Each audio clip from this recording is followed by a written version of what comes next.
What are you doing here? I am here in London because I am trying to pick a fight, and it's been very effective to this point. Yeah. With Jorge Masvidal or Darren Till, and there's obviously also a co-main event at welterweight, and it's working perfectly. Every one of them is talking about me. Yeah. Even Leon Edwards, and he's too dumb to figure it out. But he's like, I don't know what he's doing here. Mm-hmm. It's like, Leon, you're telling us exactly what I'm doing here. I'm trying to get you guys to talk about me so I can pick a fight. Yeah. And you're doing it exactly right now. So thank you for that. When whose idea was this, and when did you plan it? This was my idea. I hit the UFC up about it at the press conference, which was early February, and they thought it was a great idea, and they booked a flight, and they said, let's go. Huh. Who makes that call, if it's a good idea or not? Well, actually, the guy who booked it got fired. The guy who booked it got fired? Not because he got... Not you already got somebody it. fired at the UFC. I don't think it was because he got booked it, but he got let go. Yeah, I don't know. Okay. So I don't know what their process is. I don't know what the UFC's process is in-house. Okay. But obviously I pitched the idea. They said they have guest fighters at every fight, right? Yeah. So they said, hey, sounds like a good fit. Let's do it. Well, the reason I ask is because I wonder if it's something like this would have gone through Dana White. Because Dana, as you know, he wanted a rematch between you and Rob. Yeah. So you coming out to London and picking a fight with people that aren't Rob wouldn't make sense. So do you think he knew about it when he was on board with the idea? Well, it was planned before the Robbie Lawler fight. So how many non-title fights end up in rematches? And I think the answer is probably almost none. Yeah. Right? It almost never happens. So if you're looking at before the fight, the likelihood of a rematch happening there that's not going to happen. Yeah. And then my word is, hey, if I get beat, I'm looking like an idiot showing up in London trying to pick a fight as a loser, right? So I better go win. I better go win this fight. Yeah. Yeah. So no, I don't know. I don't know if that's something. I don't know what their processes are. I don't know if that's some Dana White sees. I got to assume that Dana White's not in on, picking every guest fighter. That's just going to be too much. Yeah. Well, what is the latest on the rematch? Does Dana still want the rematch as far as I haven't heard anything from them, either Hunter or Dana, about the fight. So I'm just assuming that it's not a big deal. It's not happening. Yeah. I'm here to pick a fight with Darren Till and Jorge Masvidal. When I look at it, okay, I didn't really want to fight Robbie in the first place for many reasons, and so now I was like, well, I don't want to fight him again. I got the win. Where does, if you look at me, you guys, you know that I've got one goal in mind, and that's being the best. So, does beating Robbie Lawler again, does that help me at all to get to the top? And the answer to that is definitely no. Yeah. It's not. It does, if I beat him again, that doesn't put me any further forward than it does right now. So, I don't know. I can kind of what's the point to me? Whereas if I beat a Darren Till or someone else, I think that really elevates me. Yeah. I mean, have you gotten any indication that this is going to be? Because you and Dana have had an interesting relationship up to this point, as everybody knows. Yeah. It's just kind of course, Ben's first fight in the UFC would go the way in which it did, and now Dana would want to fight that Ben does not want. Is this going to be is this a conflict here, or is this like? Yeah, I don't know. I think we're gonna get it right eventually. I don't know. We haven't got it right yet, but I think eventually. I don't know when that's gonna be. Eventually, we're gonna get it right. I can't tell you when. Why does you're kind of talking about it just there, but why does the winner of this fight interest you so much? Because I didn't really like either one of them. So when I came into the UFC and I'm calling everybody out, and a lot of the guys I'm calling out are guys that I don't really like. I don't like them that much, and so these are two of those guys. It's like Robbie was one of the guys I didn't call out because I like him. I'm a fan of Robbie Lawler. I mean, most people are, right? Yeah. And so I have nothing bad. And you guys saw I had to fight the guy, and in the build-up, I didn't say anything bad about him. So I didn't have anything bad to say. And it was probably killing you, right? I want someone to talk bad about. It's way more fun that way. So Darren Till and Jorge Masvidal are guys I got plenty bad to say about. So they were kind of already on my radar prior to this, and now with this fight being 2 weeks after my fight, with it being the same weight, with them being ranked where they are, it just makes a whole lot of sense. Speaking of George, he said, I guess in interviews yesterday, that if he'd fight you in a parking lot if he saw you. He would. So I'm checking out the parking lots just in case. Yeah, 'cause I would watch it. Yeah. I mean, listen, and I called this, Brett, you said you watched my Instagram post the day before. I I came over here. I made that post when I was in the airport, and at that point, Till and Masvidal are both making excuses. Till's excuse being, I need to work my way up the ladder. I'm number 6 as he's fighting a number 11 guy, which is just hilarious. Yeah. And then, you know, Masvidal saying, I'm a coward if I don't accept the rematch, which I don't know what that has to do with him. Nothing to do with him. So they're making their excuses. So what I said in that Instagram was, the psychology of it's obvious. When they see me, when I'm in person, they're going to puff their freaking chests up. They're going to say a bunch of cuss words, which happened in the hotel yesterday, and act like the toughest guy on the block. And then when it comes down to actually negotiating that fight, they're going to find reasons to say no. Which both of those things have now happened in the last 24 hours. The psychology of it is easy, and I think that most of these fighters having the same psychology and saying the same things, doing the same, is like, that's part of the reason I'm catching on, because I'm a little different, because I'm not them, because I'm not basic like they are. And so, yeah, you know, I mean, Jorge Masvidal, just like Kamaru, what's his name? I'm trying to be polite and say his real name, but I can't even say it.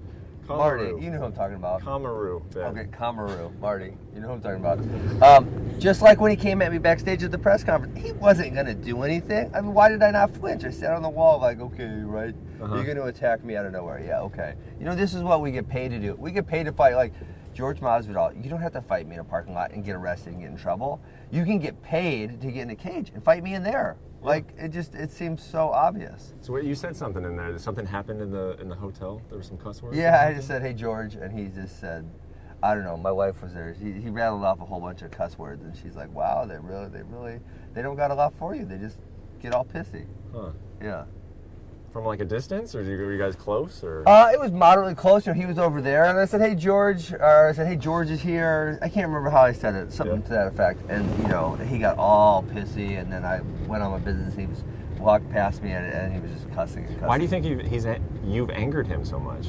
I don't know. All I said to him was, "He sucks." That was it, right? That's it. Yeah. I mean, you know what? I think a lot of it is these guys have been in the UFC for a long time, and I come in and I'm making this big paycheck, I think, and I'm getting a lot of attention, and I think that has a lot to do with it. But the thing is, like, a guy like Chael Sonnen actually talks about this all the time. He talks about promotion and how you do it. And like, these guys, they just don't get it. They want to be this tough guy who puffs their feathers out and says 4-letter words, and they don't realize, well, every other guy is like you, so it's not really that exciting. We hear that same shtick like all the freaking time, like every single fight. So yeah, they just lack the ability to promote themselves, to make themselves interesting. I mean, Brett, I made this tweet, and part of it was to antagonize both of them, but it's totally true. You tweeting about my sandals last night got 5,000 likes. Yes. Nothing either one of them have done in the pre-fight have gotten 5,000 likes. I bet it's up to 6,000 if we were to check it right now. But so the thing about that is like, why is it? Because that's something different. It's funny. It's something original. It was also a very well-written tweet, if I was to say that. But Darren Till and Jorge Masvidal, they're not saying anything that no one's heard before in their pre-fight talks. You know, it's like that people just want something different. I think that's, for whatever reason, that's why I'm catching on right now. By the way, you seem to kind of know some of the backstories and the unknown questions of this sport. So yesterday I posted an interview with George, and I was calling him George. And a lot of the comments were, his name is Jorge. Do you know if his name is Jorge or George? Because you were also calling him George. From when I've known him, he went by George. Yeah. Yeah, that was, I mean, you know, and so the backstory on Jorge Masvidal is this. In December of 2008, I went to American Top Team. There was an American Top Team affiliate in Columbia, Missouri. I started my MMA career, you know, just training. And really all we did at the one in Columbia, Missouri was jiu-jitsu, because we had a jiu-jitsu coach, and that was pretty much it. So I've been training for 2 months. They said, hey, go check out Top Team in Florida. You know, that's a resource you can use. Yeah. Okay, I go down there, and it's like, it was good. It was good, you know. But like, I schooled Jorge Masvidal. I've been doing it for 2 months. Like, I didn't know what I was doing, you know. And it's just like, because of my wrestling background, there's just some people who aren't ever gonna beat me, you know. And then, you know, so that's 2 months into my career, and then at later points of my career on Twitter, he's on there talking like a tough guy about how tough he is, and it's like, bro, I smashed you 2 months into my, like, when I didn't know what I was doing. I'm obviously going to smash you again. Why are you acting tough on Twitter? We both know that happened. So that was like, it was just like, what are you doing? You know, one of those things. I mean, if that's true. And it is true. I've literally, you can ask my wife, to a fault, I do not tell a lie. And I believe you. Out of respect. She's right there. Ask her. Out of respect for George, I will say if that is true. Look at her and ask her how many lies I've told in the relationship. Amy, how many? He tells the truth too often. Too often. To a fault. I think I got Asperger's or something. But I can't lie. Okay, so let's assume though that it is true then. Okay. Do you think George would hesitate to accept a fight with you if he wins on Saturday because with that knowledge? I would hope that the answer is no, because he's acting all tough in the media and saying I'm this badass. But when the truth is, man, it sure sounds like he's going to find a way to duck out of it. Yeah. Going back to the tweet for a second, what is the deal with the sandals, the flip flops? Listen, do you not own shoes? I don't. So this is funny. So okay. Normally in the summers, like I don't wear shoes, like not wear sandals. I don't wear anything. I just go straight barefoot for a good 3 months straight. That's true. You can ask her. Also is that true. Gross, Amy. He didn't wear shoes for a whole week one time. One time. He took a ferry to Michigan for work, and he came back and he met me at a restaurant for a date. He hadn't been wearing shoes For a week straight. For a week. I wonder sometimes when I see those little signs in restaurants that say no shoes, no service, and I'm like, what weird people are they? What would that apply to? Okay, so in May last year we sold our house, put all our stuff in boxes. We were moving to this new house. We decided to totally rehab it, right? Yeah. So we moved into a rental house. So literally, I was retired. I put all my tennis shoes in a box somewhere in storage. So I had 2 pairs of sandals was all I had, right? So at the point she's referencing, which is like I think that's September-ish, still retired, obviously. Yeah. I had broken both my pairs of sandals, and I just didn't want to buy another pair. And actually, I got a custom pair made, and they were on the way. So I was like, "F it, I'm just gonna go barefoot for as long." I think I went barefoot successfully for 9 days. I did not put a pair of shoes on at all for 9 days straight. Yeah. Are you like, like a lot of people, if they don't have shoes on, like me, like if I go outside to my backyard and I have to walk on some like rocks for a little bit, I'm like, do you just like walk right through it? Or Yeah, like pretty much. feet? There's a few things that will hurt, but yeah, I mean, I play disc golf too barefoot, which is in the woods and stuff. I think where my barefoot thing started was, here's what I think it started. I mowed my lawn when I lived in my college house, and I said one time, well, shit, if I mow my lawn and my shoes, they're going to get green and my shoes are going to, and I'm not going to have him, I don't want to buy another pair of shoes just for mowing the lawn. Right. So I figured, hey, if I do it barefoot, then I wash my feet, I'm good to go. And then after that, boom, barefoot everywhere. I think most people just designate a pair of shoes. Well, I didn't want to buy another pair for that. I didn't want to buy another pair of shoes for that. Seems ridiculous. I mean, and they are like legitimate flip flops too. Like they're not like the nicer kind of sandals that you can get. They're But see, look at these ones got my logo on them. Funky. Okay. A company called Toehold made them for me. They're awesome. Yeah. Huh. So no, they're legitimate flip flops. But I will tell you, like once summer hits, we're getting close. There'll be long stretches of time where I don't wear shoes. Yeah, I don't know. Listen, there's nothing. I just don't like it. That's it. There's no like. It's not like I'm making a statement. It's nothing. I just don't like wearing shoes. Prefer to go. Yeah. That's it. Feel the ground underneath. Yeah, I absolutely. can respect that. Well, now they're actually having some studies. It's called. I was doing it before. It was cool. I think it's gonna be cool. It's called earthing or something. Where like if you go barefoot, you're connected more to the earth, and it's good for you. I swear, Google it. People are talking about it. Like good for you and what? Like for like your soul, that kind of good for you. Yeah, I didn't read deeply into the articles, but people know, they joke with me because I go barefoot all the time. So when these articles start coming up, people would tweet me these articles. And actually, a wrestler named Kyle Dake, I guess he's really into it too. It's called earthing. Yeah. Well, you talked about why you don't like George. Why don't you like Darren?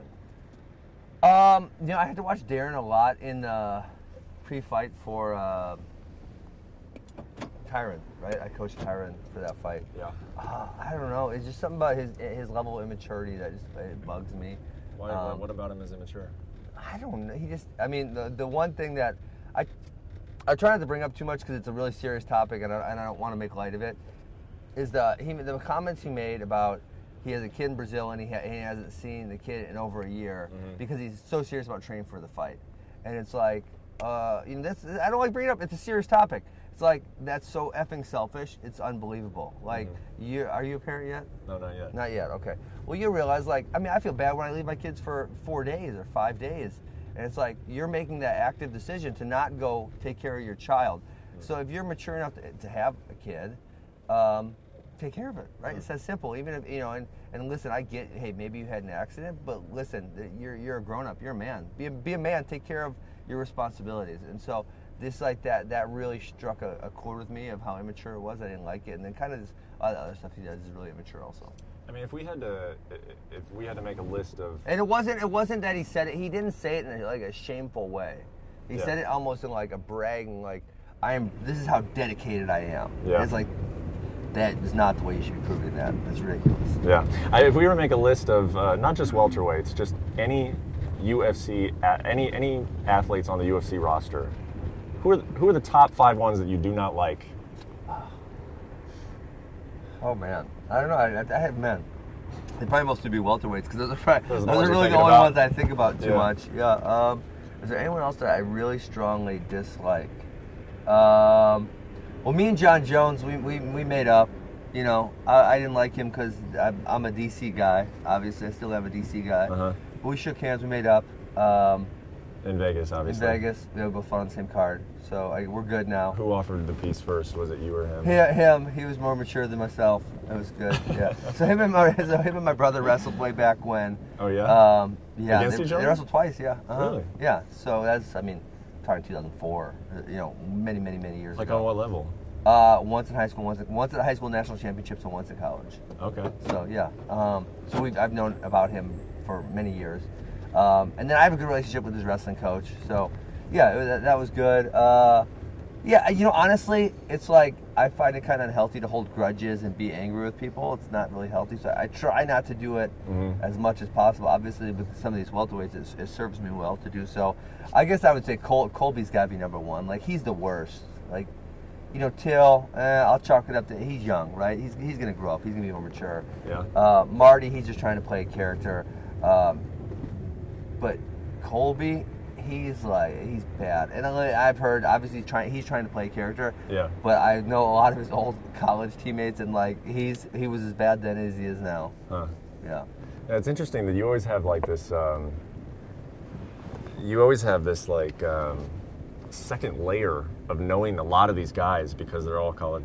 A lot of them are college wrestlers. A lot of them are. It's kind of interesting. And the thing is, if they're not college wrestlers, they're either on the team or coached by someone who is a college wrestler, right? Like, I can find out about anyone like that. You just pick a team, and it's like, okay, there's like 1 or 2 degrees of separation. I mean, the wrestling community is so close, and so it's so small. I mean, like with the Marty thing, we all of us in America used to train at the Olympic Training Center together. So you're talking top 5 or 6 guys at every weight class are training together on a, you know, not like every day, but, you know, we get together once every 2 months, once every 3 months. We take trips overseas. And then obviously you have your college team, and then obviously you have your high school team. And so, yeah, I mean, there's just, it's a really small community. So if you want to know about somebody, it's not hard to find out. Yeah, that's cool. So you're here to pick a fight. What was it? It was 2 weeks ago. Colby flew to Vegas to pick a fight. Yeah. How would you rate his performance? It seems like he got what he wanted. It seems like he's going to get the title shot. How would you grade his performance that week? Maybe they're going to realize that I'm going to sell more pay-per-views than Colby. Yeah, you think that's a possibility? Well, you know the thing that I didn't like about Marty is when he came at me backstage, the one thing he said, which I didn't understand, Tyron filled me in on what he said. He said, keep that same energy. I'm like, listen, I don't know what you're talking about. I want to fight you. And that's all I know, you know? Yeah. So then Tyron says, well, that means, hey, if you're talking trash on Twitter, talk trash in person. Okay, I get it, right? So Marty comes at me backstage in February, wants to fight me, apparently. After he wins the title, how many times did he say my name? The answer is 0. Yeah. If he wanted to fight me, that was his opportunity. And if he's a smart businessman, he realizes I'm going to sell him way more pay-per-views than Colby is. So number 1, he would get the fight that he allegedly wants. Number 2, he'd make way more money because he's going to get the pay-per-view, not me, right? Yeah. He's going to get it. Yeah. So it's better for him. And he doesn't say my name one time. So I'm wondering why he's not keeping that same energy. If he came at me like a honey badger in February, why didn't he come at me like a honey badger once he wins the title and says, like, listen, if I'm him and I'm actually pissed, like, you know, he came at me like he was pissed, and he said something like he's pissed. Yeah. If I'm him and you're pissing me off, the moment I win that title, I'm looking you in the eyes and I'm saying, you're dead. Yeah. That's what I'm saying. And he didn't even whisper my name. That is a good point. I mean, it's a great point. For him to tell you to keep the same energy. And then he gets the opportunity. Listen, if he gets in that cage and says, Ben Askren, you're dead, the UFC's making that fight like that. Because that fight is selling better than him and Colby. Guaranteed, right? But he doesn't. And he chooses not to say that. He doesn't want to say that. Because think deep down inside of him, and deep down inside a lot of these welterweights, they know what it's going to be. I heard 235 sold well. It did so well, yeah. Why did it sell well? Well, I think there's a lot of good fights on it, but I think if you look at all the social media and the YouTube and all the video views, I think I had a lot to do with that. Yeah. What do you think? I mean, 1 million views almost between you and Chael. Yeah. And myself, of course. And yourself, of course. Involved in that. The moderator. But yeah, 1 million views on a fight week video. Yeah, and I was blown away. I mean, Ariel posted, your ESPN colleague, the post-fight videos. I was at like 635,000, and no one else, Dana, nobody, was over 300,000 views. And it was like, I was kind of blown away by it, because I realized that there's like this kind of momentum and energy behind me, and I can't fully explain it, but then to be like, John Jones is a big deal, Tyron Woodley's a big deal, so to be like that far, I mean, to be way out in front, it's almost weird to me, but I guess what I'm saying is resonating. Yeah. Speaking of Tyron, how is he doing, and what did you make of what happened in his fight? He had a down performance, I guess what it comes down to. He's all right. I talked to him the day after. Well, obviously I talked to him after the fight, but I talked to him the day after also. He's all right, and then I'm kind of giving him some time. He had his rap album release, I think 2 days after the fight. So he's been pretty busy, but I am hoping he's going to kind of get back in the gym and hop back on this next fight pretty quickly, hopefully. Yeah, I mean, he is one of the greatest welterweights of all time. Absolutely. There's no question there. He has had a couple of performances, though, like he even mentioned it himself. The Rory one, and even the Jake Shields one was a little bit like that. Yeah, a little bit. Where he just never gets going. Was he like that in college, too? There were, I mean, and I said this in my post-fight press conference, the one thing, if you want to pick one thing that Tyron struggled with, it's that, it's like that he wants that perfection, right? He wants his stuff to be perfect. He's a perfectionist. And sometimes perfect, right, in competitions, perfect doesn't come. Especially a guy like, I guess if you think of Marty and Jake Shields, it's kind of the same thing, right? They're going to come at you, and they're going to come at you, and they're not going to give you any, it's kind of what I do, right, too, is not going to give you any time to make it perfect. Yeah. Right? It's gonna have to be ugly, but you can get it done. And what Tyron's got to do is he's got to realize you just got to go. It doesn't have to be perfect. And so he's too smart, he kind of overthinks it. And that, that's kind of, I've seen it in his wrestling career as well as his fighting career. I would think training with you and working with you on a regular basis would have, he would have gotten used to it not being perfect. It's more of a competition thing. It is. I mean, it has to be perfect, when it actually counts. It's not a wrestling thing. Yeah, and it's not, that's not just Tyron. That's like, when you talk sports psychology, like that's people, their minds at practice and their minds at competition are two totally different things, and that's the hard thing about. And honestly, that's one of the hardest things about fighting. If you had said, Ben, you're an MMA coach, what's one of the hardest things? Because I'm not an MMA coach. If I was, is that these guys don't get to compete that often, right? When I'm coaching kids in my academy, they get to try that. So if I have a kid who's got a mental issue, right? He can go and wrestle 3 times this weekend, and I can watch him, and I can say, man, you're just not pulling the trigger. He can wrestle 3 times the next weekend. He can wrestle 3 times the next. I mean, he can get 40 matches, 50 matches over the course of 3 or 4 months. Yeah. And we can say, okay, let's we're working on this issue, we're working on this issue, and in an MMA fight, man, there's not a lot of people who are getting 40 matches over their career. Yeah. So it's like a really hard thing for people in mixed martial arts to work on. How was it for you coming off of the long layoff and then people talk about the UFC jitters and it's a big fight, you walk in, what was that like? It felt normal to me. I mean, I pride myself on being a great competitor, having the sports psychology part figured out. And I told people, and you know what? It was like, I think I'd been kind of messing with myself in the last few fights. This fight almost seemed easier because in the last few fights, I was thinking, I really have to go, I have to dominate, and I have to dominate fast. Otherwise, people are going to be critical of my performance because those guys weren't quite ranked as high as me. And in this one, it was like, it's simple. All I have to do is go win. If I go beat Robbie Lawler, everyone's going to say, great job. Yeah. Right? It doesn't matter how you get it done. If I go in there and I get my hand raised, people are going to say, great job. And so it's like, oh, that's simple. I just got to go win the fight. I can do that. I got to choke him or I got to win 2 out of 3 rounds. I can do that, Yeah. And so for me, it was almost like, it was almost simpler. It was almost a relaxation. It was almost an ease on my mind compared to my last couple. Huh, that's interesting. Yeah. Well, talk about the fight itself. Obviously, the fight itself was crazy. And I never really remember my competitions. if you didn't show me the film, and right after the fight or wrestling match, you said, well, what happened? I'd probably be able to key you in on a few points, you know, but like I wouldn't be able to tell you step by step on anything because I'm zoned in. Hey, this is actually a pretty cool area. If you guys wanted to get out and just walk here, I don't know how close we are to the bridge, but it seems like we're close. Okay, close. Sweet. All right, so never mind. So I'll keep going. So in that fight, it was obviously I haven't rewatched the whole thing. I've rewatched the beginning, which was shitty, at the end, which was good. Wasn't it like 3 minutes long? I think it was just under 3 minutes, right? How have you not watched the whole thing? I don't know. She asked me the same thing. I just don't like watching myself compete. Like I almost feel like that would be hard to do. Watch the first part and the last part without seeing the middle part. I see them because they're on Twitter. Oh, okay. Yeah, well, Twitter you can only put a 45-second clip, right? Yeah. And I don't spend much time on Instagram. You know what? Honestly, if the UFC posted the full fight, and it was on my phone, I'd probably watch it. Okay. I just there's a lot of my fights where I haven't even watched it. Yeah. Right. So I am you know what? I have a few times. I should go watch the middle part because I am kind of curious. So where the social media clip cuts off is I have I finally get locked around his body and kind of have like a butterfly guard type of thing in. That's where the social media clip cuts off for 45 seconds. And then after that, to then when I get the takedown and then eventually secure the choke. So I haven't seen between this and that. So I am kind of curious what happened.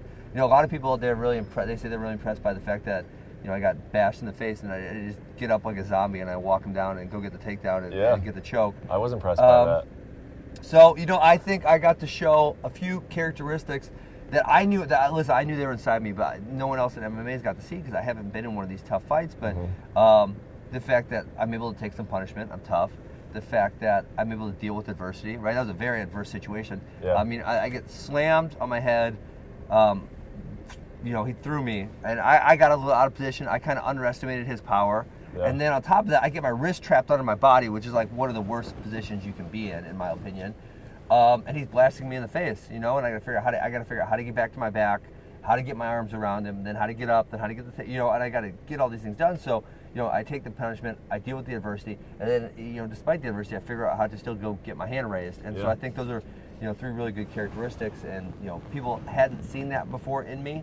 So I think it's, I don't want it to happen again, obviously, but I'm glad people got to see those things because they're important. You know what it made me think of? Those, I don't even know if you would call it a meme, or it's off some show where it's like something's going on and then like something bad happens and then like it freezes, the camera freezes, and you're like, yep, that's me. I bet you're wondering how I got here. Well, it's a long story, and if it just stopped it where like you're like over Robbie's shoulder. Yeah. And it's like, that would be really good. Like, yep, that's me. I bet you're wondering how I got in this position. It's a funny story. Well, you can stop it a few times because you could go there, and then you could go, and my face is all bloody, and my arm's trapped underneath my body, and I'm trying to freaking grab his wrist, but I can't get it. Yeah. There's a few of those points, and then you could obviously go to the, from that point, then less than 2 minutes later, I have him in that choke, and no one, I don't think anyone saw that coming. Yeah. Yeah. I mean, do you feel okay, so your buddy George a couple days ago said, if I was Ben, I wouldn't be proud of that win. Like I couldn't like celebrate that type of win. Was there any feeling like that of yours where it's like, man? No. Honestly, it's the opposite. It's the exact opposite. Well, I mean, so I guess he's probably saying that he thinks, which he's lying, that anyone who watches that fight, an MMA fighter, and sees his hand just go limp, they know what happened there. Right? And then by the time he woke up, I was loosening up the choke. So if you're a real MMA fighter and you've been in the gym and you've been choked, you understand what that blood choke feeling is like. You wake back up like that and you're fine. Or in a gym situation, if someone choked, I might I'd probably wake up and I would giggle about it because I got choked out and that doesn't usually happen. So that's happened. I mean that specific thing has happened to me multiple times. But so I know that he went out, right? So then when you look at, I mean, you got to be more proud of the fact that you dealt with some shit, right? You can't. It's really not that fun when it's easy, right? I mean, you feel great because you had this preparation and everything, and you go out there and smash someone. But the ones that feel really good are the ones you got to earn. Like I had to earn that. Like I didn't get that one the easy way at all. I had to get really tough, and I had to earn that one. And I think that's something that, that's something you can hang your hat on. That's something you should be proud of. I took how many shots without blow, and I couldn't block him. Yeah. I was trapped from literally, probably not, I think Tyler's the hardest hitter. We'll say the second hardest hitter in the division. I took how many shots? I think everyone else in the division saying, shit, how do I kill him? Like, if that didn't finish him, what's going to? Yeah. I think that's what they're all thinking. Yeah. That was Robbie Lawler, and those were full force. I mean, reaching back shots. Yeah, and it's not like my body was trapped against the mat, so it's not like I could move my head or move my body or I had nowhere to go. I'm taking full force Robbie Lawler shots, and I think the rest of the division is saying, shit, if that didn't finish him, what's going to finish him? Because at that point, most guys just curl up and they'd say, all right, this is a shit night. I've had enough. I'm out. Yeah. Amy, can I ask you what that was like watching that fight? Oh, man. I was down in my seat with my ears plugged. Yeah? Right. Were you front row, or? No, thank God. I don't like to be close enough where the blood can splatter and you can hear the punches. Sure. Yeah. When did you but know? As soon as he even moved out a little bit of that position, I felt comfortable because every time he is on the ground with someone and he's not getting punched in the face like that, I am comfortable. Yeah. So I think we all knew he was going to be okay. Did anything even go through your head, like after you stood back up and you kind of get a hold of him? Like, did you have time to even process or think about something in that moment? No, I was more, I mean, again, I don't remember every little segment, which I don't in any competition, but it was more like, I knew I just got smashed, I knew I got smashed, so it's like, okay, I gotta go get him. I got hammered, I gotta go get this guy. So it's like, just go get him, right? And get him down and then go to work, right? It's not I can predict exactly what he's gonna do, so it's like, I mean, honestly, I'm figuring when I take him down, it's gonna take, I'm gonna have to do a whole bunch of ground and pound, right? I'm not figuring I'm gonna find my way to a choke. Wow, ooh, nice, we're on the bridge. Oh, yeah. All right, I'm not figuring I'm gonna find my way to a choke that easily. I'm figuring I'm taking down, get a whole bunch of ground and pound, and then work my way back into this fight. That's kind of what I thought was gonna happen. Did you know he went out, or did you only know he went out when you saw Herb come in? Well, yeah, when I saw Herb come in. Yeah. Yeah, because I mean it was tough to tell, obviously, from that position.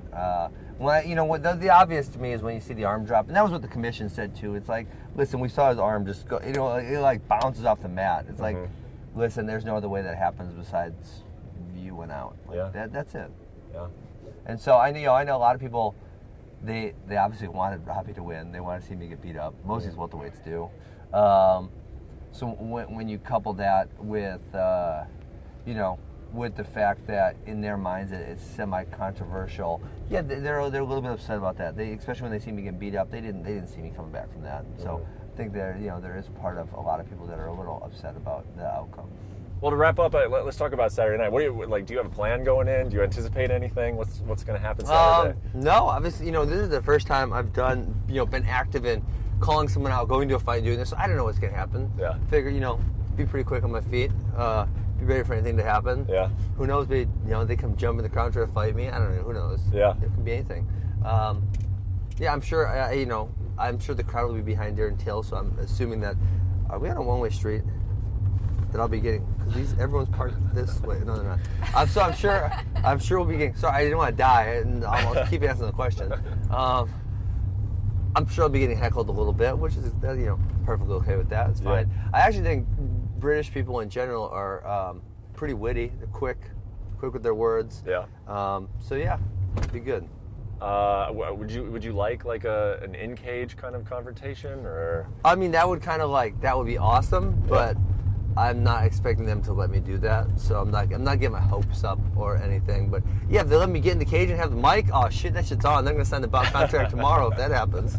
Yeah, I mean, is there any way that you don't get what you want out of this? I mean, it seems like it's pretty much a foregone conclusion. Like you flew all the way out here. Do you feel like that? I kind of do, yeah. Okay, I mean, I feel like that too, but obviously. The man in charge, expressed a differing opinion a couple weeks back. Yeah. It seems like he's kind of, we haven't heard that again from him. I haven't heard that again from him. So maybe he's came off that opinion. Yeah. I think when you look at most of fans on Twitter, just, and I don't scroll through every one of my tweets, but just a general feel, like there's not that many people who are excited for the rematch of Robbie Lawler. Yeah. There weren't that many people who were excited for that fight in the first place, besides the fact that it was my debut. Yeah. And so now I think if you gave them an option between me and Till or me and Robbie, they're way more excited for me and Till. And so I think, if you're the UFC moving forward, it makes a huge amount of sense. if I beat Darren Till, and it makes sense to them either way. If I beat Darren Till, I'm going to shoot through the roof, right? Yeah. If Darren Till beats me, then you get to give a guy from England another title shot. Right. So I think either way, right? You'll get it either way. Yeah. That's a win or a win for them, and that's the type of situation that they want. Do you think you would feel any different about giving, like if Robbie was really going out there and saying, I feel like I was really cheated, I really want a rematch? Like, I don't even feel like he said that. Yeah, I feel like that would be, I feel like that's what would be pushing the fans to want it, but he has, I mean, if you check his social media, he hasn't said one thing. He hasn't said anything. But even like you yourself, like, because I know you respect Rob, like, like you would probably feel more obligated. Oh, absolutely. Likely to give it to him if he was asking for it. It was actually asking for it himself. Yeah, absolutely. So, he's not really pushing that much for it. I mean, that's kind of who he is, right? He's quiet. He's not that outspoken. So, but yeah. So I just feel like it's not going to do me any good to do that fight again. Mm-hmm. So I might as well just move on. I didn't really want to do it in the first place. So let's go. Let's move forward. Let's get the winner of Saturday night. And then, keep moving. Hopefully that we can parlay that into a Marty or Colby fight, whoever wins that one. Or honestly, I would take whoever loses it too. Yeah, absolutely. I mean, say Tyron wins his next fight. Let's just go through scenarios, right? Say Tyron wins his next fight. Say Colby beats Marty. Tyron's wanted to fight Colby forever. You think right? Colby would beat Marty? I don't think so. I would lean the other way. Okay. I would lean the other way. I would lean that Usman beats. You know what? I just talked to someone who I really respect their opinion, and they were pretty adamant that they thought that Colby would win that fight. Yeah. And I won't tell you who it was, but I was like, I was kind of blown away. I'm like, you really think that? And they said, I think he beats him. And I said, wow, because I think Usman beats Colby. I think I think he's just a little better at everything than Colby is. I mean, it seemed like it was kind of setting up that Tyron would fight Colby and then he'd go up and then the 170 belt or they would make yours. the 165. Or they can make the 165. But they haven't made the 165 yet. So how does it work now with Tyron? Well, I said they would make it in the fall. So that was my prediction. They'd make it in the fall. I think Tyron and we both move forward and see where it goes. And, if Dana says Tyron's getting the title shot versus Colby, okay. If they say Ben's getting the title shot versus Usman, I don't think Tyron's going to be that upset about it. Yeah. Is this the most fun you've had in your career? I mean, is this different? Or does it feel like, going to one of Bellator and... Yeah, I mean, I enjoyed my whole career. But there's the best thing for me is all these guys that have been saying all these things about me, and now watching them squirm, watching them make these excuses why they shouldn't have to fight me. Watching them all get silent. I mean, when I came out in November and I got traded, it was even mind blowing to me because I thought they would at least play the tough guy, but none of them wanted to get their card pulled. So literally on Twitter, it was like Darren Till was the one guy who started talking trash, and besides that, it was like a ghost land.